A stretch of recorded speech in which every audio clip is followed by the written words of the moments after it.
ગુણોથી તમારું મારું ચિત્ત તમારામાં લગાડી દીધું છે અને એમ ન સમજતા કે તમારું ક્વોલિફિકેશન છે એવું મારું નથી. તમારું જેટલું ક્વોલિફિકેશન છે એટલું મારું છે. તમે MA BEd છો, હું MA BEd છું.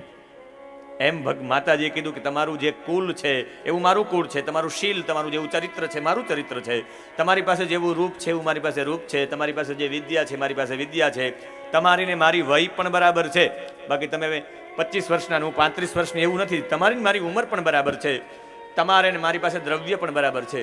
તમે દ્વારિકા લઈને બેઠા, મેં કુંડિનપુર લઈને બેઠા છીએ. બધી રીતના સમાન છે. બધી રીતના સમાન હોય તો કોઈ એવી કઈ કન્યા હશે જે તમારું વરણ ન કરે પ્રભુ? એટલે તમને વિવાહ યોગ્ય છે એટલે પ્રભુ તમે મારો સ્વીકાર કરો. મેં તમને પતિ તરીકે સ્વીકાર્યા છે, હું આત્મસમર્પણ કરી ચૂકી છું. આપ આવીને મારો સ્વીકાર કરો. બાકી સિંહનો ભાગ કોઈ શિયાળ લઈ જશે. તમે સિંહ જેવા છો અને શિશુપાલ શિયાળ જેવો છે. પ્રભુ મેં મારા જીવનમાં પૂર્તેષ્ટ દત્ત નિયમ વ્રતદેવ વિપ્ર ગુરુવર્ચનાદિ વિરલમ ભગવાન પરેશ.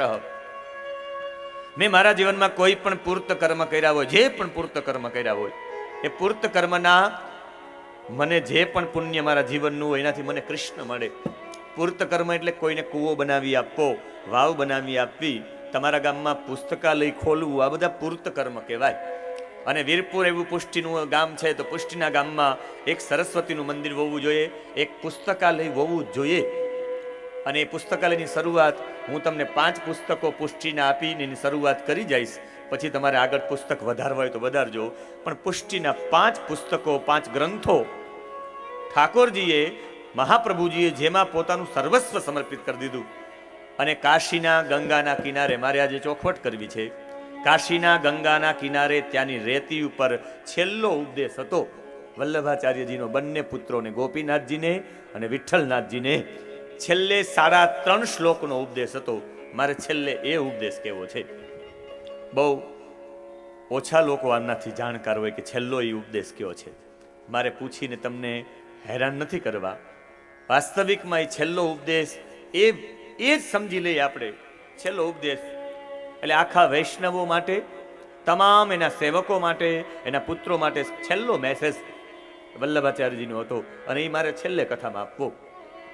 મારે સિદ્ધાંત કેવા છે આજે, જેનાથી તમને પ્રતીતિ થાય કે હું પાક્કો વૈષ્ણવ જ છું. તમને અનુભૂતિ થાય કે કદાચ મારા મસ્તક ઉપર તિલક નહીં હોય પણ ઠાકોરજીનું ચરણ મારી બુદ્ધિ ઉપર છે, એ તમને અનુભૂતિ ત્યાં થઈ જવી જોઈએ. કદાચ મેં બંડી નથી પહેરી, કે બંડી પહેરે એ જ હોય, તિલક વાળા હોય, પણ ચોક્કસ મેં બંડી નથી પહેરી. પણ બંડી પહેરીને શા માટે ઠાકોરજીના નિજ દેવાલયમાં પ્રવેશ કરાય, મારે એની પણ ચોખવટ કરવી છે. આજ સુધી વલ્લભાચાર્યજીનું તમે એક પણ ચિત્રજી એવું નહીં જો જેમાં એને બંડી ધારણ કરેલી હશે. એને ઉપવસ્ત્ર ધારણ કરેલું છે. મેં અમારે શ્યામ મનોહર બાવાશ્રી છે કાશીમાં, ષષ્ઠ પીઠાધીશ, અને ગોપાલ મંદિરમાં છે. હું એમના, તો મારે બોલાય નહીં, પણ એમના ચિરંજીવી પ્રિયંદુ બાબાને હું સંસ્કૃત ભણાવવા માટે જાતો. કારણ કે એ વલ્લભકુંડના બાળકો કોઈ પાઠશાળાઓમાં કે ભણવા માટે ન જાય, એટલે અમારે ગુજરાતી છાત્રાવાસમાં સંપર્ક કર્યો. એ પણ મૂળ જામનગરના, ગુજરાતના. સંપર્ક કર્યો કે ભણાવવા માટે આવો. એક મારા મિત્ર હતા, એ મારા મિત્ર અને હું, અમે બંને જાતા. એક ટાઈમ સવારમાં એ જાય, સાંજે હું જાઉં પ્રિયંદુ બાવાને સંસ્કૃત ભણાવવા માટે, કે સંસ્કૃત બોલતા એ થાય. એટલે અમે વલ્લભકુંડના એ ગોપાલ મંદિરમાં જઈ ને અમે આવી સરસ્વતીની સેવા પણ આપી છે. આજે પણ તમે ગોપાલ મંદિરમાં જાઓ તો એ વિદ્યા ગ્રહણ કરાવવાનો પણ અમને મોકો મળ્યો છે. એટલે કહેવાનો મતલબ છે કે એના મૂળ સિદ્ધાંતમાં જવું જોઈએ. મેં કોઈ પણ પૂર્તકમ કર્મ કર્યા, મેં કુવા, વાવ, યજ્ઞ, દાન, નિયમ, વ્રત, ગુરુ સેવા, અમે જે પણ કંઈ કર્યું હોય, પરમાત્મા એનું પુણ્ય ફક્ત ને ફક્ત મને એ જ મળે, મને કૃષ્ણ પતિ તરીકે મળે. અને રાક્ષસ વિધિથી તમે ગુપ્ત રીતે મને આવીને લઈ જાઓ, તમારે વીરતાનું મૂલ્ય ચૂકવવું ન હોય, મારા ભાઈઓ સાથે ઝઘડો ન કરવો હોય, તો તમને એક ઉપાય બતાવું. તમે જ્યારે આવો અમારા કુંડિનપુરમાં, અમારો નિયમ છે કે લગ્નના 1 દિવસ પહેલા અમારે કુલદેવી યાત્રા, મહતી કુલદેવી યાત્રા, અને એ કુલદેવી યાત્રા એવી થાય છે, પૂર્વે દ્યુરસ્થી અમે કુળદેવીને વંદન કરવા જઈએ. ક્યારેક સ્ત્રીઓ જ હોય, અને કુળદેવીના વંદન શું છે ખબર છે? ગોત્રેડો આપણે કહીએ ને, એ ગોત્રેડો એટલે જે આપણે લઈ આવીએ ગોત્રેડો, એમાં ગોત્રજાને બેસાડવામાં આવે, જેમાંથી આપણું ગોત્ર ઉત્પન્ન થયું છે. એ દરેકના એક કુલદેવીને એમાં બેસાડવામાં આવે, એની પૂજા કરવામાં આવે. અમારા કુળદેવીનું મંદિર ગામની બહાર છે, એ નગરની બહાર અમે સ્ત્રીઓ જશું, 5 જ સૈનિકો હશે, ત્યાંથી આવીને મને લઈ જાજો, તમારે યુદ્ધ પણ નહીં કરવા પડે. અને એ ઉપાય બતાવીને છેલ્લા શ્લોકમાં ધમકી લેખી છે. છેલ્લા શ્લોકમાં કહી દીધું કે ભગવાન યર્યંબુજાક્ષ, હે કમલ નયન, ન લભેત ભવત પ્રસાદ, તારો પ્રસાદ મને નહીં મળે. ભવત પ્રસાદમ યદિ ન પ્રાપ્યતે ચેત ત્યજામ્યહમ પ્રાણા. કહ્યું કે જહ્યામ અસુન વ્રતકુશાન શતજન્મ ભિસ્યાત. તમે પતિ તરીકે નહીં મળો તો હું મારું શરીર છોડી દઈશ, 100 જન્મો સુધી પતિમાં કોઈને મેળવીશ નહીં. દર વખતે વ્રત કરીશ, શરીર સુકાવી દઈશ અને મરી જઈશ. પતિ તરીકે ફક્ત તમને સ્વીકારીશ, બીજા કોઈને નહીં. તમારે હવે આવવું હોય તો આવો, ન આવવું હોય તો ન આવવું. અને આ વાત સાંભળી ભગવાન ઊભા થઈ ગયા. ભગવાને કહ્યું કે હે ભૂદેવ, હે પંડિતજી, જેટલું એને પ્રેમ છે એટલો મને પણ પ્રેમ છે, હું પણ ઉત્સુક છું. ભગવાન સત્વરે ગયું, પણ પંડિતજી કે હવે આપણે એક જ રાત્રિ બાકી છે. કહ્યું કે 3 દિવસ બાકી છે, 3 દિવસમાં પહોંચી જશું. ભગવાન કે ઓખા ટુ હાવડા, કુંડિનપુર એટલે અમરાવતી, અમરાવતી એટલે હાવડા, દ્વારિકા એટલે ઓખા. ભગવાન કે મને એવું લાગે આ ઉપર જ ઓખા હાવડા ટ્રેન ચાલુ થઈ હશે, આના ઉપર જ. ભગવાન કે દારૂકને બોલાવવામાં આવ્યો છે. દારૂકને કહ્યું કે 4 ઘોડા તૈયાર કરો, અને એમાં શૈવ્ય, સુગ્રીવ, મેઘપુષ્પ અને બલાહક, આ 4 ઘોડા વિશે પણ જબરદસ્ત વાર્તા છે મહાભારતમાં. આ 4 ઘોડા સફેદ કલરના હતા. અને સફેદ કલરના ઘોડાઓ 4 જ્યારે જોડવામાં આવે ત્યારે દારૂક એની સવારી ન કરી શકે, દારૂક એ ચલાવી ન શકે. ભગવાન કૃષ્ણ જ એક એવા સમર્થ હતા, એ 4 ઘોડાઓને વશમાં કરી શકતા, 4 ઘોડાઓને ચલાવી શકતા. ભગવાનની માસ્ટરી હતી એટલે સારથી બન્યા. અર્જુનના સારથી એમને ન બન્યા. રથ ચલાવવામાં ભગવાન સવ્ય સાચી હતા. જેટલું જમણા હાથથી કામ કરી શકે એટલું ડાબા હાથથી કામ કરી શકે, ઘોડા ચલાવી શકે, બંને હાથે તીર છોડી શકે, આવી ગુણવત્તા ભગવાન પાસે હતી. અને સારથી ઉપર જ આધાર હોય. સારથી ધારે તો એના માલિકને મરાવી પણ શકે. એટલે ભગવાન સારથી બન્યા અર્જુનના રક્ષણ માટે. આ 4 ઘોડા સફેદ કલરના હતા. ભગવાન કહેવા માંગે કે સાત્વિકતા ઉપર સવારી એ જ કરી શકે જે પરબ્રહ્મ પરમાત્મા હોય, સંપૂર્ણ સાત્વિકતામાં, અમન સ્થિતિમાં રહી શકે, મન વિનાની સ્થિતિમાં. 4 ઘોડા છે એટલે દારૂક ઉતરી ગયો કે ભાઈ મારે જવાનું નથી, સમજી ગયો.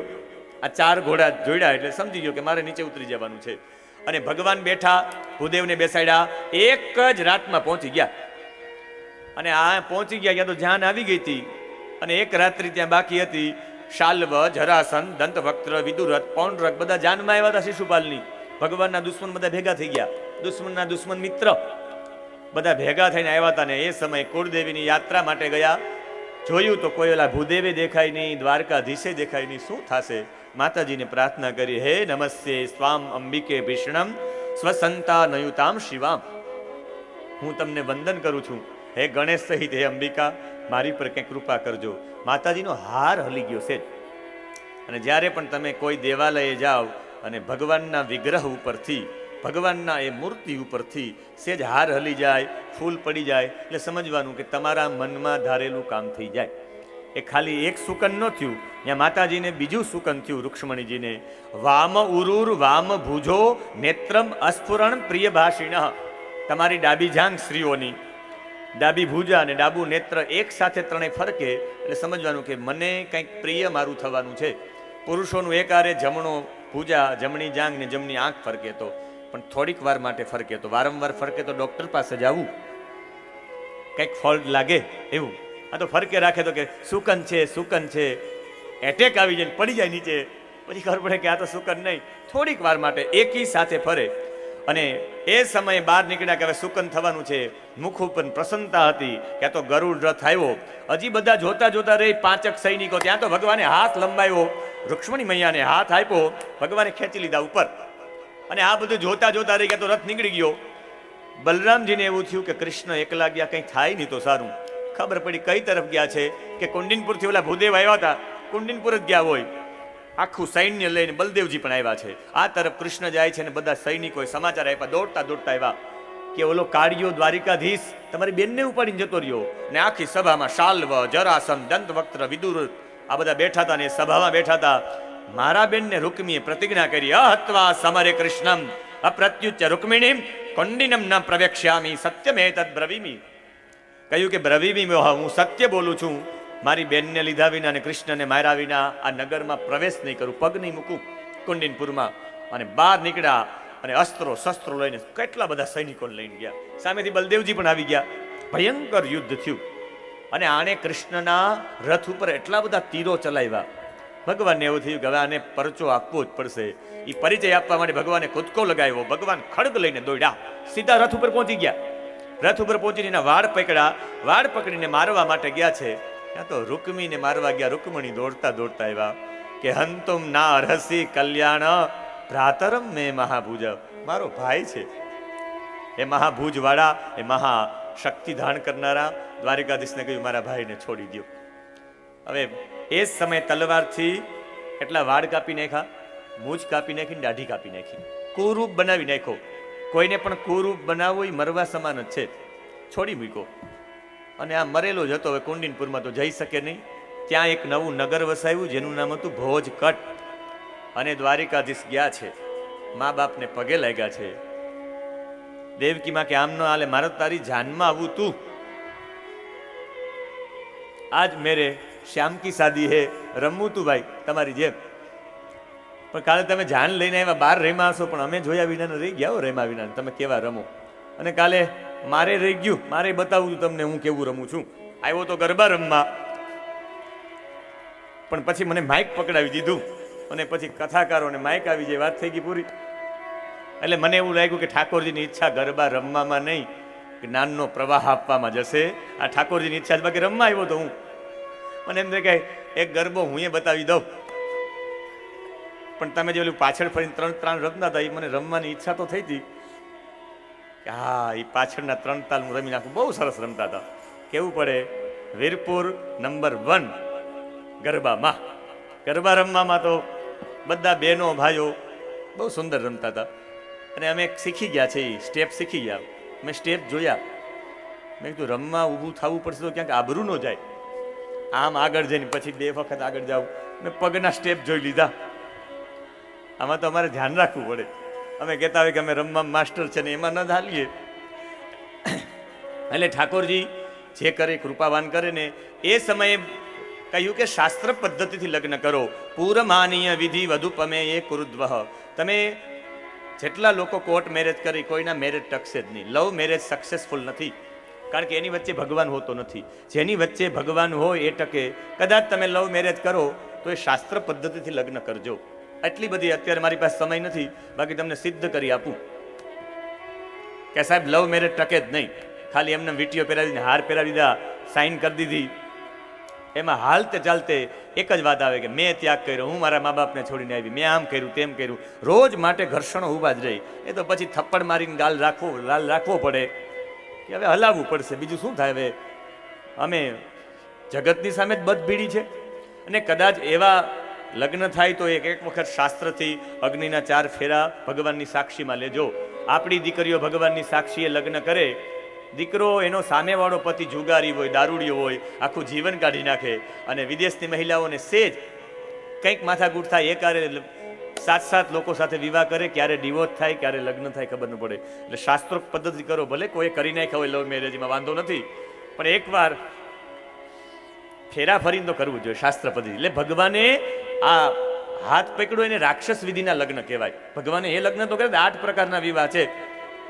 ભગવાને રાક્ષસ વિધિથી લગ્ન તો કર્યા, પણ ભગવાને પાછી શાસ્ત્ર પદ્ધતિ લગ્ન કર્યા. એનું પ્રમાણ છે માધુપુર ઘેડ. અને માધુપુર ઘેડમાં આજે પણ ભગવાનના વિવાહ થાય, ચૈત્ર સુદ 13ના દિવસે. એટલે એ ભગવાન લગ્ન કર્યા. અને ભગવાનના લગ્ન પછી સુખદેવજી કહે છે, કામસ્તુ વાસુદેવાંશો દગ્ધ પ્રાગ રુદ્રમન્યુના. એ જ રૂકમણીના ઘરે જે પુત્રનો જન્મ થયો એ કામદેવનો થયો. કારણ કે કામદેવને ભગવાને કહ્યું હતું કે તું બાણ ચલાવ મારી ઉપર, હું જ્યારે ગોપીઓની વચ્ચે હોય ને કામના બાણ જો મને વાગી જાય તો હું તારો દીકરો બની જઈશ, બાકી તારે મારો દીકરો બનવું પડશે. અને હારી ગયા કામદેવ. એટલે કામદેવ દીકરો બનીને આવ્યા. જ્યારે બળીને ભસ્મ થઈ ગયા, અને એ બળીને ભસ્મ થઈ ગયા ત્યારે પણ કહ્યું હતું ભગવાન ભોળાનાથે આંખ ખોલીને, બળીને ભસ્મ થઈ ગયા કામ. રતિ રડવા માંડ્યા. ત્યારે રતિને કહ્યું કે રતિ યદુવંશમાં તારો પતિ અવતાર લેશે કૃષ્ણના પુત્ર તરીકે. તમે સમરાસુર નામના રાક્ષસને ત્યાં જઈને બેસો, ત્યાં સેવા કરો, ત્યાં માછલીમાંથી તમારો પતિ નીકળશે. અને આ જતા રહ્યા. અને આ સમરાસુર હતો, એને અજર અમર બનવું હતું. એને વરદાન માંગ્યું બ્રહ્માજી પાસેથી કે હું મરું જ નહીં. બ્રહ્માજી કે એમ તો ન ચાલે. છેલ્લે કહ્યું કૃષ્ણના પુત્રથી તમારો વધ થશે. કહ્યું કે કૃષ્ણનો પુત્ર નાનો હોય ત્યાં જ મારી નાખું. 10 વર્ષના પ્રદ્યુમ્ન હતા. સૂતિકા ગૃહમાં સુદર્શન ચક્ર ફરતું હોય, કોઈ જઈ ન શકે દ્વારિકામાં. અને આ કોઈ પ્રસૂતાવાળી સ્ત્રીના રૂમમાં પ્રવેશ કરી મીંદડો બનીને પ્રવેશ કર્યો. પ્રદ્યુમ્નને લઈ લીધા, પ્રદ્યુમ્ન સમુદ્રમાં પધરાવી દીધા. એક માછલી ગળી ગઈ અને એ માછલી મચ્છારાએ કાઢી કે હું મારા રાજાને આપું. એને સમરાસુરને જ આપી. અને આ સમરાસુરે રતિને આપી કે ભાઈ આજ માછલીને ભાત ખાઈશ. કારણ કે માછલી ખાવાના શોખીન હતા. અને માછલી ચીરવામાં આવી રતિએ, ક્યાં તો અંદરથી દીકરો જ નીકળ્યો. એ મારો પતિ જ છે, પુત્ર માનીને નહીં પતિ માનીને સેવા કરી. આજના આધુનિક લોકો કહે કે એમ કઈ માછલીમાંથી જીવતા નીકળે. પણ ગયા વર્ષે ભૂકંપ થયો, 1 વર્ષ થયો નેપાળમાં ભૂકંપ થયો. અને એનો કાટમાળ કાઢતા હતા ત્યારે એક 80 વર્ષના ડોશીમાં એ કાટમાળમાંથી જીવતા નીકળ્યા 148 કલાક પછી. આજે 1 વર્ષ પહેલા 148 કલાક પછી 80 વર્ષના ડોશીમાં જીવતા નીકળે તો પ્રદ્યુમ્ન પણ નીકળે જ. કેમ માછલીમાંથી જીવતા ન નીકળે? અને આ રીતે ભગવાન કહે કે હવે સુખદેવજી કહે હવે બીજી કઈ વાત જાણવી છે? તો કે મેં સાંભળ્યું છે કે 16,108 સાથે પરીક્ષિતજી કહે કે ભગવાને લગ્ન કર્યા હતા. તો કે બધાની વાત સાંભળવી છે? પરીક્ષિત કે નહીં ચાલે, તમારે બધાની સાંભળવી છે 16,108 ની. તો કઈ પરીક્ષિતજી કહે કે હવે એમાં તારી પાસે 7 જ દિવસ છે પરીક્ષિત. સુખદેવજી કહે પણ હું શોર્ટકટમાં સંભળાવી દઉં. કહ્યું કે ભગવાનની અષ્ટપટરાણી મુખ્ય છે: જાંબુવતી, સત્યભામા, ભદ્રા, લક્ષ્મણા, મિત્રવૃંદા, કાલિંદી અને સત્યા. એક મણીની પાછળ 2 સાથે લગ્ન થયા. કહ્યું કે એ કેવી રીતે? કહ્યું સત્રાજીત નામનો રાજા હતો અને સત્રાજીત નામનો એક યાદવ સેનાપતિ હતો જેણે સૂર્યનારાયણની ઉપાસના કરી હતી નાભી સુધી ઉભા રહીને. બિભ્રાટ બૃહત પિબતુ સૌમ્યમ મધવા યુર્ધા દદજ્ઞપતા વવિવૃતમ વાત જૂતો જો અભિરિક્ષતિત્માના પ્રજા ઉપોખ પુરુધા વિરાજતી. મૈત્રેય સૂક્તના પાઠ કર્યા. ભગવાને પ્રસન્ન થઈને એક મણી આપ્યો, સ્યમંતક મણી, કે આ તું રાખજે, તારી પાસે 8 ભાર સોનું આપશે. અને 8 ભાર સોનાની બહુ અહીંયા દિને દિને સ્વર્ણ અષ્ટભારો સૃજતી પ્રભો. અહીંયા મહાભારતમાં ઉલ્લેખ આપ્યો છે કે 1 તોલાનો માપ શું? આ તોલાનો માપ સોનીઓને કદાચ ખબર નહીં હોય, પણ મને એવું છે કે મહાભારતમાં પહેલેથી આપ્યું છે 4 વ્રીહી. 4 વ્રીહી એટલે 4 ડાંગરના દાણા. 4 ડાંગરના દાણા મૂકો બરાબર 1 ગુંજા. 4 ડાંગરના તોલમાં મૂકો 4 ડાંગરના દાણા, એ બરાબર 1 ચણોઠી મૂકો, બેનો વજન સેમ જ થાય. એવા 5 ગુંજા એટલે 5 ચણોઠી બરાબર 1 પણ, એવા 8 પણ બરાબર 1 ધરણ, એવા 8 ધરણ બરાબર 1 કર્ષ, એવા 4 કર્ષ બરાબર 1 પલ, અને એવા 100 પલ બરાબર 1 તોલું, અને એવા 20 તોલા બરાબર 1 ભાર. 160 તોલા. 160 તોલા થાય ત્યારે 8 ભાર સોનું થાય. અને 8 ભાર સોનું રોજ આપતો. આ ભગવાનની આપેલી જે સામગ્રી છે એમને રાખવી જોઈએ, પણ આ તો ગળામાં પહેરીને ફરતો. જેવા જ ગળામાં પહેરીને આવ્યો, ભગવાન કે આ સૂર્ય આવે છે કે કોણ? કહ્યું કે સૂર્ય નહીં, આ તો સત્રાજીત છે. એના ગળામાં સ્યમંતક મણી છે, 8 ભાર સોનું આપે. ભગવાને કહ્યું સત્રાજીત રાષ્ટ્ર સંપત્તિ જાહેર કરી દો, આખું દ્વારિકા સોનાનું થાય એટલે આ રાષ્ટ્રમાં સંપત્તિ આપી દો. પણ આ માયના નહીં, ઉપાસના મેં કરી, હું શા માટે આપું? ભગવાનની વચ્ચે સહેજ સંઘર્ષ થઈ ગયો. અને સંઘર્ષ થયો. એક દિવસ એનો ભાઈ સત્રાજીતનો ભાઈ પ્રસેન ગળામાં મણી પહેરીને ગયો. એ ગયો પછી આવ્યો જ નહીં. ઘણાને શોખ હોય બતાવવાનો, ગળામાં કંઈક પહેરવું હોય, સોનાનો ચેન બનાવ્યો હોય તો એ આમ તો રાખે જ, કોઈને ખબર પડે કે ભાઈ મેં સોનાનો ચેન બનાવ્યો છે. એટલે આવી રીતે એ મણી લઈને ગયો ને ગામડામાં પેલા એવું હતું, એક જ હાર હોય આખા ગામમાં, બધાય વરરાજા એ હારમાં જ પરણે, એ હાર પહેરીને જાય. જીકાભાઈએ તો કે એ રામજીભાઈનો જ હાર પહેર્યો હતો, પરબતભાઈએ તો કે રામજીભાઈનો હાર પહેર્યો હતો, છગનભાઈએ તો કે રામજીભાઈનો જ હાર પહેર્યો હતો. એક જાનમાં એક જ હારમાં આખું ગામ પરણી લીધું હશે વીરપુર, મને એવું લાગે. એ હાર એ પહેરીને ગયા, મણી લઈને ગયા, પાછા આવ્યા નહીં. એટલે સત્રાજીતે કહ્યું કે મારા ભાઈને કૃષ્ણએ જ મારી નાખ્યો હોય ને મણી લઈ લીધો હોય. જેને નાનપણમાં જ માખણ ચોરવાની ટેવ હોય જાય જ નહીં. અત્યારે માખણ ચોરી, અત્યારે મણી ચોરી. અને સબસે બડા યહી હે રોગ, ક્યા કહેંગે લોગ. લોકોને ખોટી વાત ઉડાડતા બહુ આનંદ આવે. અત્યારે અહીંથી એક વાત હું કરીને જાઉં, આ વાત ફરતા ફરતા ફરતા ફરતા તમારી પાસે પહોંચે. પ્રાથમિક શાળાની રમત છે. લાલાભાઈએ લાલ ગાડી લાલ રૂમાલ સાથે લીધી. એવી વાત કરો એટલે કાનમાં વાત કરો, આમ ફરતા ફરતા તો એ વાક્ય જ બદલી જાય. અને ભગવાન ઉપર આડ આવ્યું એટલે ભગવાને કહ્યું કે હવે મારે ધૈર્ય ગુમાવવું નથી. ભગવાને કહ્યું કે પ્રસન્ન કઈ દિશામાં ગયો હતો? આ દિશામાં. ભાદરવો મહિનો હતો, ભગવાન એની પાછળ ગયા અને ભાદરવા મહિનામાં ચોમાસામાં એક જગ્યાએ પ્રસન્નની લાશ મળી. ગળામાં જોયું તો મણી નહીં, આજુબાજુમાં જોયું તો મણી નહીં, ખાલી એક દોરી પડી હતી જેમાં એ મણી બાંધીને ફરતો.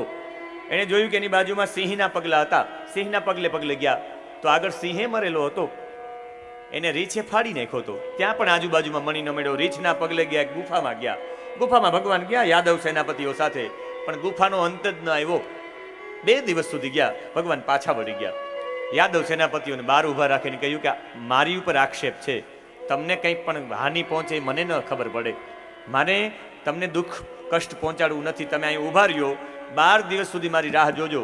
12 દિવસમાં જો પાછો ન આવું તો સમજી લેવાનું કે મારું મૃત્યુ થઈ ગયું. દ્વારિકામાં જાહેરાત કરી દેજો. અને ભગવાન ગયા છે એકલા. આને કહેવાય સુરવીર. રણે શોંડ એટલે રણ છોડ, આને સુરવીર કહેવાય. એકલા બંદા ગયા. આપણે તો ક્યાંક અજાણ્યા એરિયામાં જવું તો 2 જણાને ભેગા લેતા જઈએ, હાલો ની ભાઈ અમારી સાથે. જેવા અંદર ગયા અને અંદર જવાની સાથે ત્યાં એક છોકરાઓ એ મણીથી રમતા હતા, અને જેવા જ મણીથી રમતા હતા એ છોકરાઓ, ભગવાને મણી લીધો કે તો એ રડવા માંડ્યા, ક્યાં તો એની માતા આવી ગઈ, એ ચિત્કારો પાડવા માંડી ગઈ. અને એ સમયે જાંબુવાન નામનો એ રીછ આવ્યો. ભગવાનની સાથે યુદ્ધ થયું. 27 દિવસ સુધી યુદ્ધ ચાલ્યું. અહીં 12 દિવસ થયા એટલે બધા લોકો નીકળી ગયા અને દ્વારિકામાં જઈને સમાચાર આપ્યા કે દ્વારિકાધીશ જતા રહ્યા. વસુદેવજી ખૂબ રડ્યા. ત્યારે નારદજી આવ્યા. એ આસો મહિનાનો દિવસ હતો. કહ્યું કે મહામારીમાંથી નીકળવું હોય તો મહામાયાને યાદ કરીએ. દેવી ભાગવતની શરૂઆત ત્યાંથી થાય છે. અને એ દેવી ભાગવતની શરૂઆત કર્યા પછી ત્યાં દેવીનું અર્ચન હાલે. અહીં બંનેનું યુદ્ધ થયું ને 27મા દિવસે એવા માયરા આટકા તોડી નાખ્યા. તઈ એમ થયું કે આ સાક્ષાત મારા પરબ્રહ્મ પરમાત્મા જ હોય. હાથ જોડીને કહ્યું કે તમે મારા પ્રભુ રામ છો ને? તો કે હા.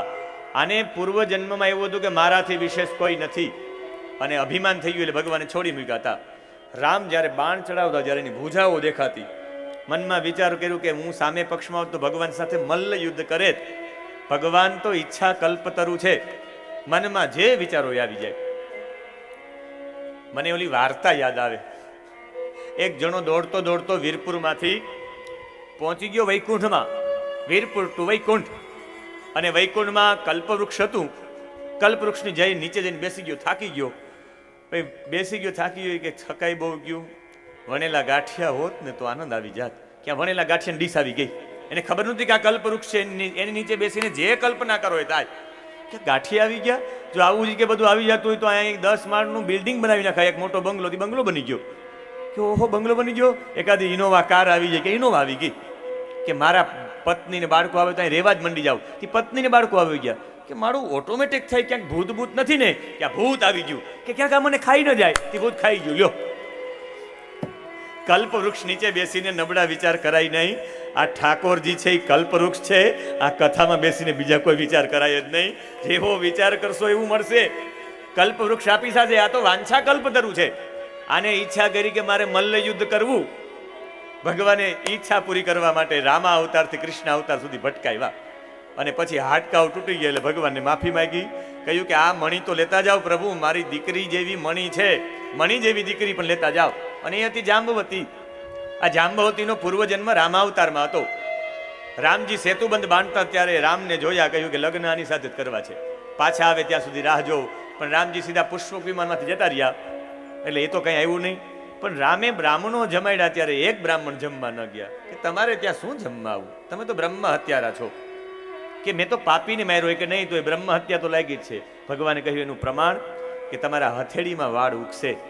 રામજીને હથેળીમાં વાળ ઉગ્યા ત્યારે કહ્યું કે બ્રહ્મ હત્યા છે. આનું પ્રાયશ્ચિત 2 જગ્યાએ થાય.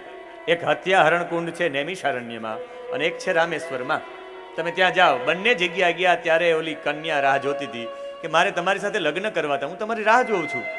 ત્યારે કહ્યું કે આ અવતારમાં નહીં, રાહ જોઉં, તપ કરો, કૃષ્ણ અવતારમાં મળીશ. એ કન્યાકુમારી થયા, એને તપ કર્યું. એ જ કન્યાકુમારી જાંબુવતી થઈને આવ્યા છે. અને પછી તો આ એક જ મણી પાછળ બે સાથે લગ્ન થયા. મણી આ લઈને આવ્યા ને જાંબુવતીને લઈને આવ્યા. સત્રાજીતને કહ્યું, લ્યો તમારો મણી.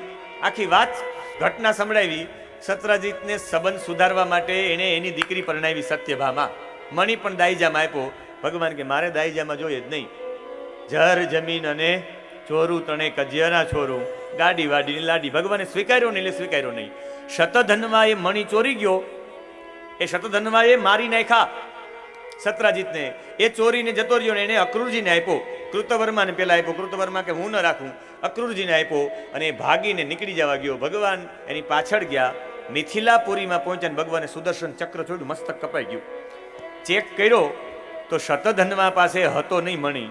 ત્યારે પહેલી વખત જો કોઈ આક્ષેપ આપ્યો હોય તો એ બલદેવજી આપ્યો. કૃષ્ણ, મને તારી આમાં કંઈક નીતિ લાગે છે, તે જ ચોરીને આ બધું તારું જ કમાન લાગે.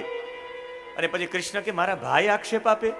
અને એ સમયે દ્વારિકામાં દુષ્કાળ થયો ને કાશીમાં સૌથી વધારે વરસાદ પડ્યો. આ સેમંતક મણીનો નિયમ હતો, જે જગ્યાએ રહે ત્યાં સૌથી વધારે વરસાદ પડે. જ્યાંથી જતો રહે ત્યાં દુષ્કાળ પડે. એટલે ખબર પડી કાશીમાં જ મણી છે. અક્રૂર કાકાને પણ આવું વરદાન હતું.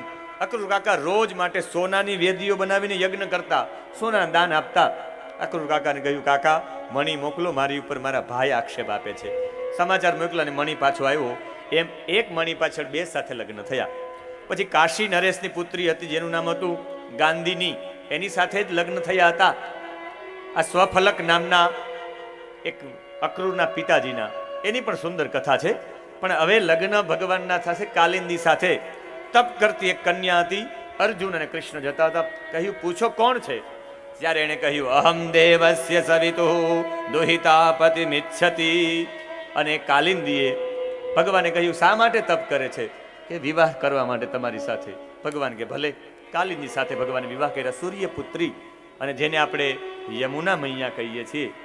અને આ યમુના મૈયા આજે પણ વૈષ્ણવોમાં તો સતત 8 શ્લોકોનો પાઠ થાય છે. યમુનાષ્ટકમનો પાઠ કરો છો કે નહીં? અતિ સુંદર ભાવો સાથે છે. અને આ 3 શ્લોકો તો અતિ મને બહુ પ્રિય છે. પહેલો, છેલ્લો ને એક વચ્ચેનો એવા માટે કે એમાં કહ્યું છે કે જે યમુનાષ્ટકમનો પાઠ કરે ન જાતુ યમયાતના ભવતી તે પયપાનત. ને એની શરૂઆત થાય. અમે બેટ દ્વારિકામાં રોજ માટે યમુનાષ્ટકમનો પાઠ કરતા પાઠશાળામાં.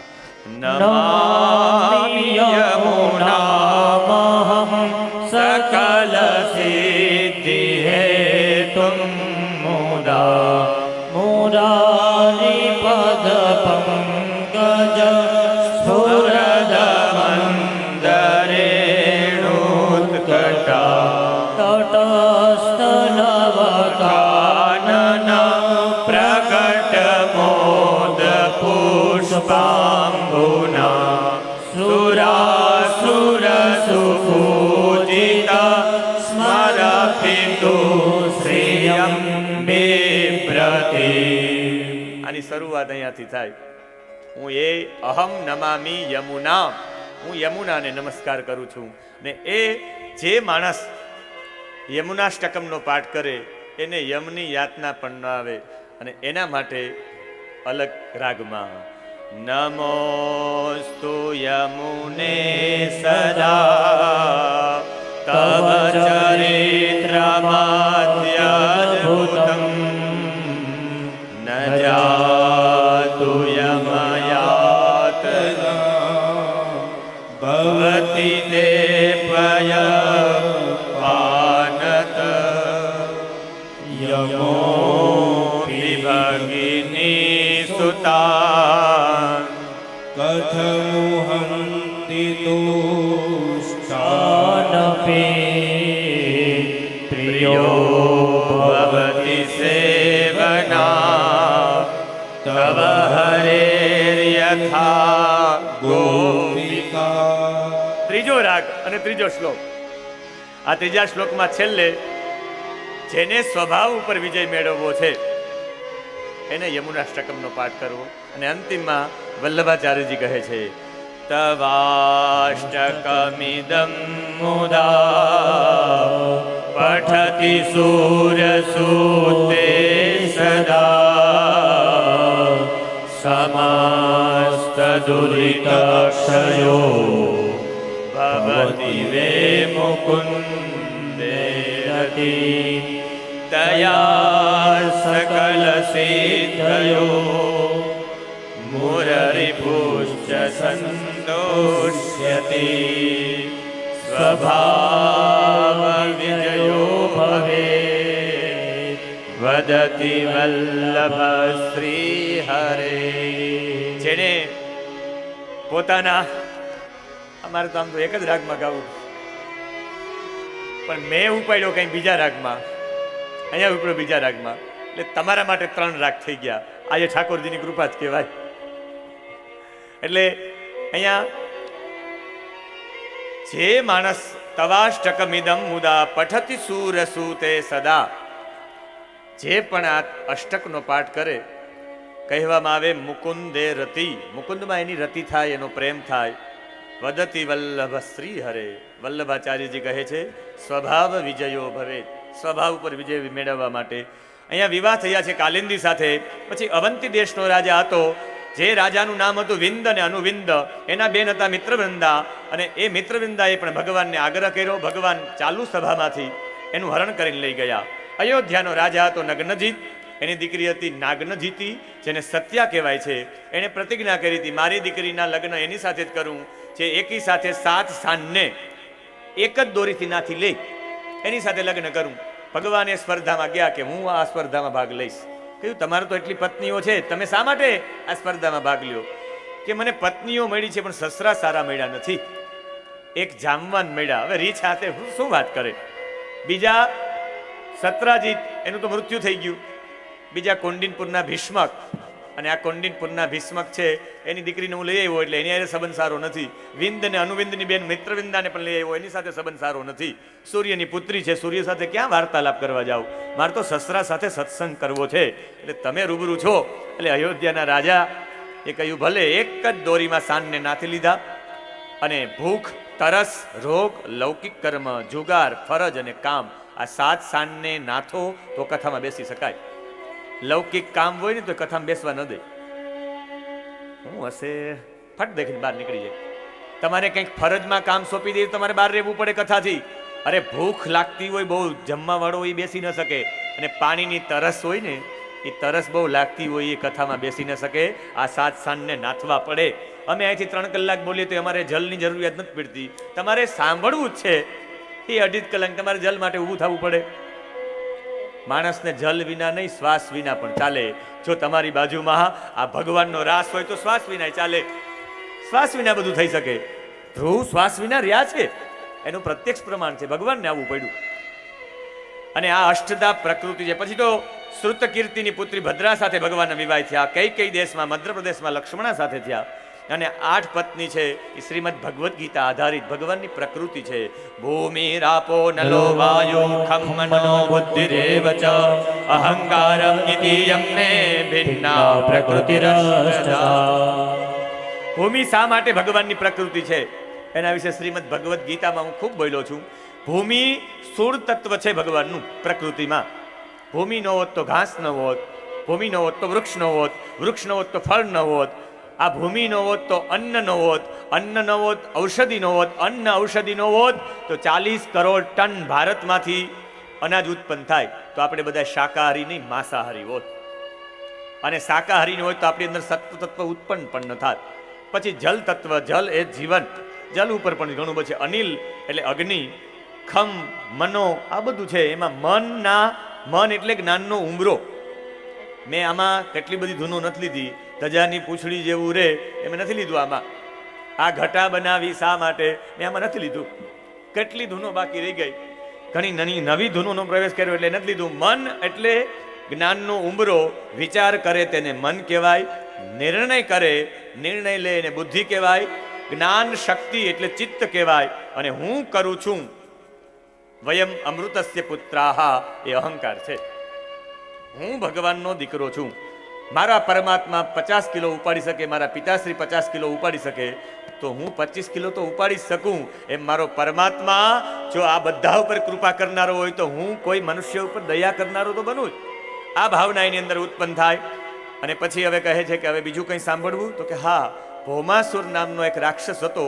વરુણનું છત્ર લઈ ગયા, માતા અદિતિના કુંડલ લઈ ગયા, એ બધું લઈ ગયા. અને સત્યભામાએ પારિજાત નામના વૃક્ષની માંગણી કરી કે ક્યાંય ફરવા તો લઈ જતા નથી. ભગવાન કે ચાલો આ ચક્કર લગાવી દઉં. પ્રાગ જ્યોતિષપુર નામનું નગર હતું. ભગવાન કે એક મુલાકાત લેતા જશું. 6 કિલ્લા હતા. ભૌમાસુર નામનો એક રાક્ષસ 16,100 કન્યાઓને કેદ કરીને રાખ્યા હતા. આ ભૌમાસુરને જે દિવસે માર્યો એ નરક ચતુર્દશી, જેને આપણે કાળી ચૌદશ કહીએ છીએ. અને બીજા દિવસે કહ્યું કે પ્રભુ હવે અમે જશું તો અમને કોઈ સ્વીકારશે નહીં. પ્રભુએ કહ્યું તમારો સ્વીકાર હું કરું, તમે મારી પત્નીઓ. ને દીવાઓ પ્રગટાવ્યા. એ દિવસથી દિવાળી મનાવવામાં આવે છે. એ દિવસે એટલે દીપ પ્રગટાવ્યા. અને કૃષ્ણ અને રૂક્ષ્મણીનો સંવાદ પણ છે. કૃષ્ણે ખૂબ પ્રેમ કર્યો છે. એક એક પત્નીને 10 પુત્ર થયા. 1,61,084 નો પરિવાર છે. એમ 16,108 રાણી સાથે વિવાહ થયા. અને અનિરુદ્ધ જે હતો એ અનિરુદ્ધ પ્રદ્યુમ્નનો પુત્ર હતો. એના લગ્ન રૂકમિણીની પૌત્રી રોચના સાથે થયા. અને એક વિવાહ થયા એ ઓખા સાથે થયા. અત્યારે ચૈત્ર માસ ચાલે છે. ચૈત્ર માસમાં અલુણા વ્રત કરવાનું હોય, લીમડો ચાવવાનો હોય, ઓખારણ વાંચવાનું હોય. આ ઓખાની કથા આમાં એક અધ્યાયમાં છે. પણ એ ઓખારણ આજે પણ બાણાસુર છે. એ બાણાસુર શોણિતપુર નામના નગરમાં રહેતો હતો. બલિના 100 પુત્રમાં સૌથી મોટો પુત્ર. થોડીક સ્પીડમાં ગાડી હકાવીશ, ઘણી બધી કથા લેવી છે. ફાસ્ટ કહીને તમને કથા સુધી પહોંચાડી દઉં. 11મો સ્કંદ, 12મો સ્કંદ અને છેલ્લે વલ્લભાચાર્યજીનો સિદ્ધાંત. એટલે સહેજ પણ ધ્યાન આડું અવડું રાખશો તો ફટ દેખી નીકળી જશે. રાત ગઈ સોબાત ગઈ. એની જેમ સહેજ ધ્યાન આડાવડું કરશો, તમે કેટલા તલ્લીન છો એ મારે જોવું છે, તમે પકડી શકો કે નહીં. અહીંયા 100 પુત્રો હતા બલિના. એમાંથી સૌથી મોટો બાણાસુર. ભગવાન શિવ મહાદેવજીએ તાંડવ કર્યું. ત્યારે એ તાંડવમાં એને વગાડ્યું તબલું, ઢોલ વગાડ્યો. મહાદેવજી કહ્યું કે માગ તે 2 હાથથી સેવા આપી, તને 1000 હાથ આપું. અને એ 1000 હાથ મળ્યા. ભગવાનને કહ્યું કે હે ભોળાનાથ, ખોટા 1000 હાથ આપ્યા, મારી સાથે કોઈ લડવા નથી આવતું. અને તત્શ્રુત્વા ભગવાન ક્રુદ્ધ કેતુસ્તે ભજ્યતે તદા. ભગવાને ગુસ્સે ખાઈને કહ્યું કે હવે જા, તારી સામે તારી દીકરીનો ઘરવાળો જ લડશે, તને હરાવી દેશે, તારું અભિમાન ઉતારી નાખશે. અને તારે સમજવાનું, તારા મકાન ઉપરથી ધજા પડી જાય એટલે સમજવાનું કે આવી ગયો છે તારા દીકરીનો ઘરવાળો તને હરાવવા, તારું અભિમાન ઉતારવા. આને કહ્યું કે દીકરીના લગ્ન કરવું તો ઘરવાળો થાય ને. એને સોનિતપુરની આગળ એવી એક ભવ્ય નગરી બનાવી. એ બંગલાની પાછળ, એ બંગલામાં સ્ત્રીઓ જ રહી, કોઈ પુરુષનો પ્રવેશ નહીં. ફરતી બાજુ પહેરો પણ સ્ત્રીઓનો. અંદર એક એનો કુંભાંડ નામનો મંત્રી હતો, એની દીકરી ચિત્રલેખા અને આ ઉષા જેને કહેવાય ઓખા, 2 બહેનો રહી. અને બંને બહેનો રહી. એનો પહેરો પણ બહુ ખૂબ કર્યો. ને આ ઓખા રણ એમાં કડવા છે, પ્રેમાનંદજીના છે. રામચરિત માનસમાં ચોપાયો છે, ભાગવતજીમાં શ્લોકો છે, આમાં કડવા છે. એક દિવસ સ્વપ્નમાં જોયું કે મારા લગ્ન થઈ ગયા. અને સ્વપ્નમાં જોયું આ ઓખા ઉઠીને પોતાની બહેનપણી ચિત્રલેખાને કહે છે કે મેં આજે સ્વપ્ન જોયું. કે શું જોયું? અને કહે છે સ્વપ્નાંતરમાં દીઠી મેં તો સોરઠિયાની જાન રે.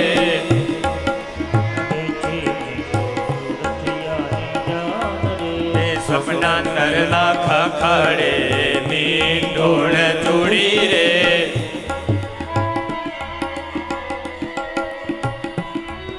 સ્વપ્નાંતરમાં ઓખા દિશી અતિ રૂડી રે. સ્વપ્નાંતરમાં ઓખા દિશી અતિ રૂડી રે. સ્વપ્નાંતરમાં વર્ત્યા રે મંગળ ફેરા 4 રે. સ્વપ્નાંતરમાં વર્ત્યા રે મંગળ ફેરા 4 રે. સ્વપ્નાંતરમાં ઓખાએ આરોગ્ય કંસાર રે. સ્વપ્નાંતરમાં સ્વપ્નાંતરમાં દીઠી મેં તો સોરઠિયાની જાન રે. અને આ સોરઠિયાની જાન જોઈ મારા લગ્ન થઈ ગયા, મંગલ ફેરા ભરતા. હવે એ જેની સાથે મારા લગ્ન સ્વપ્નમાં થયા, હું એના વિના રહી શકું એમ નથી. ચિત્રલેખાને કહ્યું કોઈ પણ ભોગેને લઈ આવો. પણ સ્વપ્નાંતરમાં તમે કેવા પુરુષને જોયા? અને પુરુષનું વર્ણન કર્યું કે આવો ચહેરો હતો, આવા કાન હતા, આવા ગાલ હતા, આવી આંખ હતી, આવા વાળ હતા. ચિત્રલેખા ચિત્ર બનાવવામાં પ્રવીણા હતી.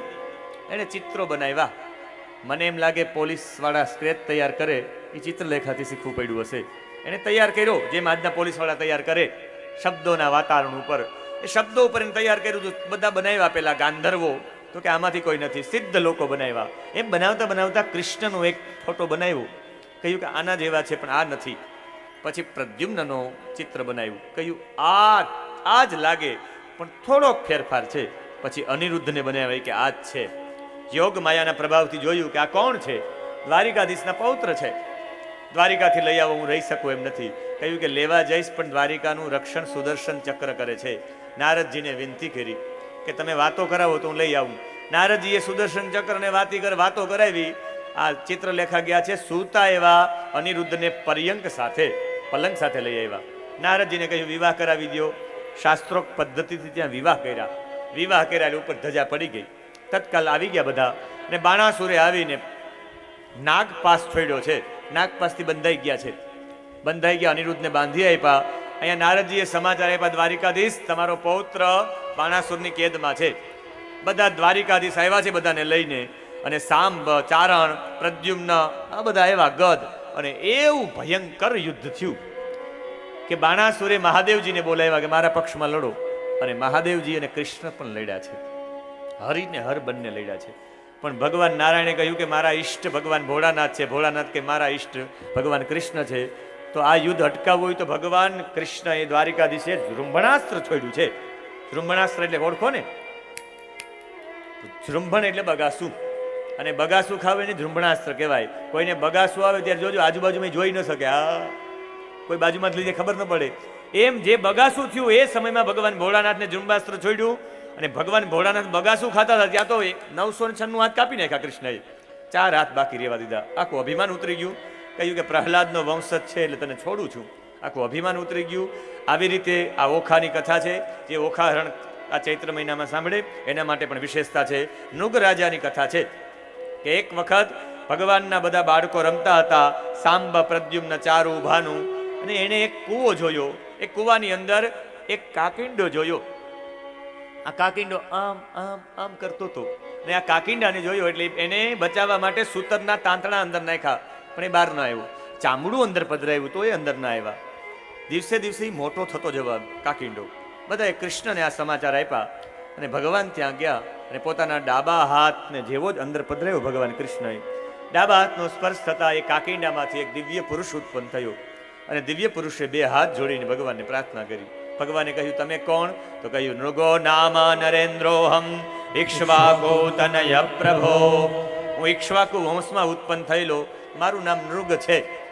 તમે મારું નામ તો ક્યાંક સાંભળ્યું હશે. ભગવાને કહી નહીં, નામ નથી સાંભળ્યું. અરે મેં જેટલી પૃથ્વી ઉપર જેટલા રજકણો છે એટલી મેં ગાયોના દાન આપ્યા છે.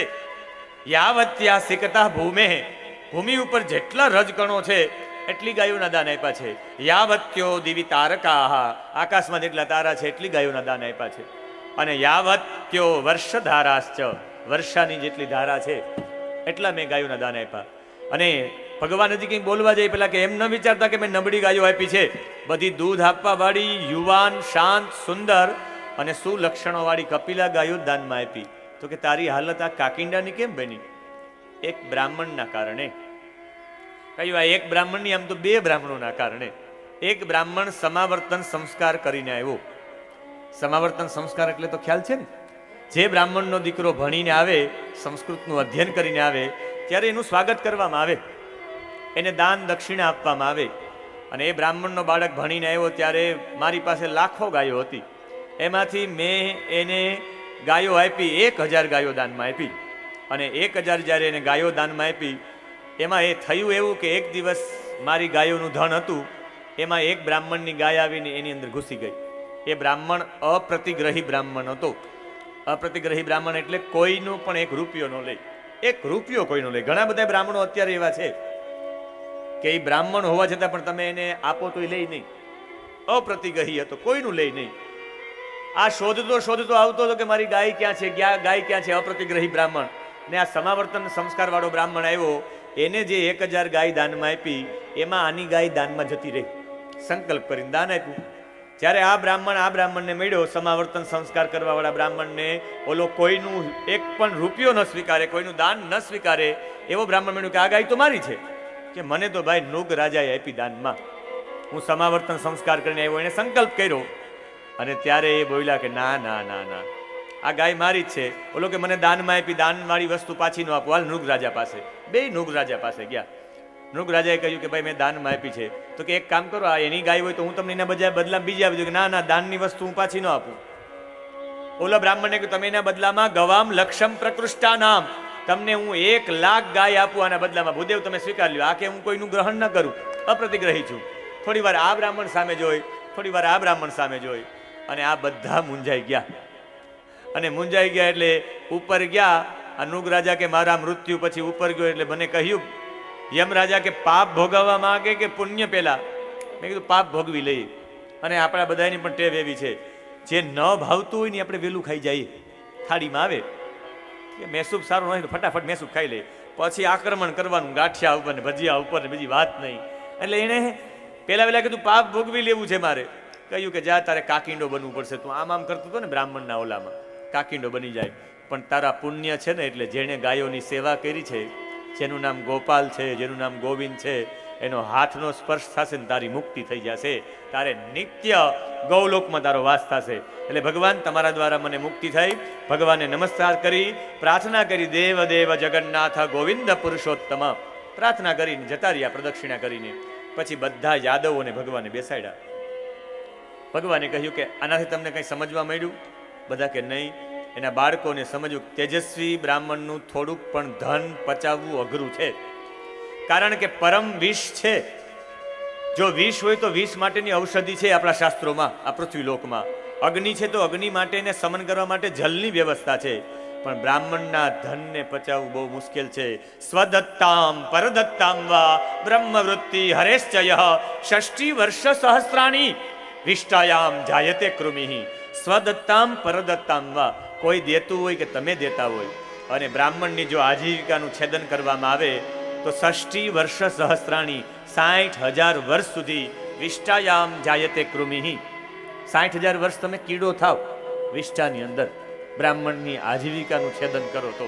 કોઈ દેતા હોય ને ભાઈ ત્યાં ન દેવાય, તો એ તમને આ થાય. કહ્યું કે હંમેશા દેવસ્થાનનું ધન, ગાયનું ધન, દીકરીનું ધન, સાધુ બ્રાહ્મણનું ધન લેવું ન જોઈએ. એટલે તો મેં વલ્લભાચાર્યજીની વાત કરી હતી, સોનાની વાટકી કરીને પણ એને ધન ગ્રહણ ન કર્યું. એટલે જે માણસ આવું ધન ગ્રહણ કરે એના જીવનમાં આવું બધું થાય. અને દેવસ્થાનનું તમે કોઈ દિવસ લેતા નહીં, બ્રાહ્મણનું, સાધુઓનું, આ બધું સૂચન કરીને ભગવાને બ્રાહ્મણો પ્રત્યેનો ભાવ દર્શાવ્યો છે. હવે એક દિવસ બલદેવજી કહે કે મારે જવું છે. અને ક્યાં જવું છે? કે મારે વ્રજમાં જવું છે. અને વૃંદાવનમાં આવ્યા છે બલદેવજી. પ્રયયો નંદ ગોકુલમ. અને આખા વ્રજની યાત્રા બલરામજીએ કરી વસંત ઋતુમાં, ચૈત્ર અને વૈશાખમાં. અને ચૈત્ર વૈશાખમાં એને જોયું તો ગોપીઓનો એવો જ પ્રેમ કૃષ્ણ પ્રત્યે. આજે પણ ગોપીઓ એની લીલાઓ કરતી હતી. અને આ લીલાઓ જોઈ અને બલદેવજીની આંખમાં આંસુ આવી ગયા. કારણ કે આખી દુનિયામાં એક જ શસ્ત્ર એવું છે, તમે આખી દુનિયાને જીતી શકો, અને એ શસ્ત્રનું નામ છે પ્રેમ. અને આ પ્રેમની જ્યોત જ વીરપુરમાં જગાવવાની છે. આ કથાના માધ્યમથી જો કૃષ્ણને આપણે સમજવા હોય, દુનિયાના દરેક લોકોને પ્રેમ આપો, સામાન્ય માણસને પ્રેમ આપો. કૃષ્ણ એટલે એક જ વાક્યમાં કેવું હોય, કૃષ્ણ એટલે શું? તો કહી શકાય, કૃષ્ણ એટલે પ્રેમા અવતાર. જ્યોત સે જ્યોત જગા કે ચલો, પ્રેમ કી ગંગા બહા કે ચલો. ज्योत से ज्योत जलाते चलो, प्रेम की गंगा बहाते चलो. राह में आए जो दीन दुखी, सबको गले से लगा के चलो. राह में आए जो दीन दुखी, सबको गले से लगाते चलो. પ્રેમ કોને કહેવાય એની વ્યાખ્યા નારદજીના ભક્તિ સૂત્રમાં જવું પડે. મને કોઈ ભાઈએ કાલે આવીને મારી પાસે કે મહાદેવભાઈ તમે ક્યાં ક્યાં પુસ્તકો વાંચો છે? આ એટલી બધી જ્ઞાનની વાતો કરી, ક્યાં પુસ્તકમાં છે? હું લિસ્ટ બનાવી લઉં. સાહેબ લિસ્ટ બનાવશો તો લિસ્ટના પત્તાઓ ટૂંકા પડશે. કોઈ એક પુસ્તકમાંથી વાંચીને ભાગવતજી તૈયાર ન કરી શકાય. હજારો પુસ્તકો વાંચવા પડે. હજારો પુસ્તકો વાંચ્યા છે એમ નહીં. આજે પણ તમારે પુસ્તકો વાંચવા હોય તો એ પુસ્તકોની મારી પાસે યાદી છે. તમે ગાંડા બની જાઓ એવા પુસ્તકો છે. એમાં એક ભારત ભક્તિ સૂત્ર નારદજીનું, અને એમાં વ્યાખ્યા છે પ્રેમ કોને કહેવાય.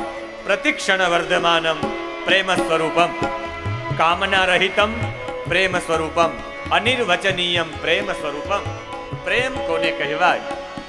जिसे मन कोई संगी न साथी, ईश्वर है रखवाला. जो निर्धन है जो निर्बल है वो है प्रभु का प्यारा. प्यार के मोती लुटाते चलो, प्यार के मोती लुटाते चलो, प्रेम की गंगा बहा के चलो.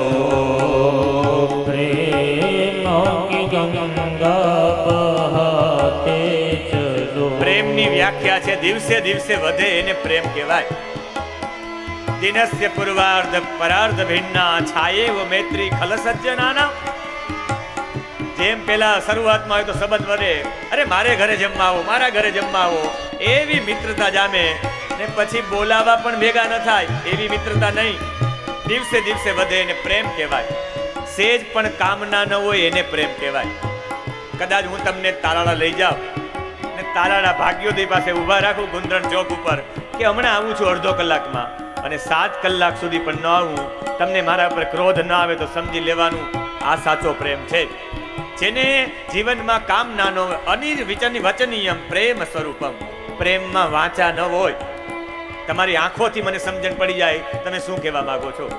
સાચો તમે જેને પ્રેમ કરતા હોય એને કેવું ન પડે કે ભાઈ હું તને એટલો પ્રેમ કરું છું, તારા પ્રત્યે મને એટલું માન છે. બોલવાની વાત જ ન આવે. તમને ભાગવતજી પ્રત્યે કેટલી નિષ્ઠા છે એના માટે કેવું ન પડે કે અમે ભાગવતજીમાં બેઠા જ રહીએ. એ તમારી આંખો કહી દે, તમારી નિષ્ઠા કહી દે તમને ભાગવતજી પ્રત્યે કેટલો પ્રેમ છે. અને વલ્લભાચાર્યજીએ સેવા કોને કહેવાય જબરદસ્ત સમજાવ્યું છે. સેવા એટલે શું, અને એ સેવાનો મતલબ વલ્લભાચાર્યજી પોતાના મતે કહે છે કે ચેતસ તત્ પ્રવણમ સેવા. વલ્લભાચાર્યજીનો મત, અને જેને વાંચવો હોય આ મત એ બાલ બોધ નામના ગ્રંથમાં છે. કોઈ પુષ્ટિ પ્રવર્તક પાસે બાલ બોધ નામનો ગ્રંથ, એ બાલ બોધ નામનો ગ્રંથ હોય તો વાંચજો. એમાં છે ચેતસ તત્ પ્રવણમ સેવા. સેવા એટલે શું કોઈ વલ્લભાચાર્યજીને પૂછ્યું, અને બાલ બોધમાં વલ્લભાચાર્યજી લખે છે પુષ્ટિ પ્રભુમાં, નોંધ કરજો, પુષ્ટિ પ્રભુમાં નિરંતર પરોવાયેલું ચિત્ત છે. તમારું ચિત્ત સતત પરોવાયેલું હોય ઠાકોરજીની સેવામાં, લૌકિક વિષયોને ત્યાગ કરીને સતત ચિત્ત ઠાકોરજીમાં પરોવાય એને સેવા કહેવાય. તમારી પાસે મારે આ ભગવત સેવા કરાવી હતી 7 દિવસ, એટલે હું તમને ઊભો થવા દેતો ન હતો, એટલે તમને કીધું બેસો બેસો. ચેતસ તત્ પ્રવણમ સેવા. તમારું મન જ્યાં ત્યાં ભટકે નહીં, લૌકિક વિષયોમાં તમારું ચિત્ત ન ભટકે, નિરંતર તમારું ચિત્ત ભગવાનમાં પુષ્ટિ પ્રભુમાં લાગી રહીને એને સેવા કહેવાય.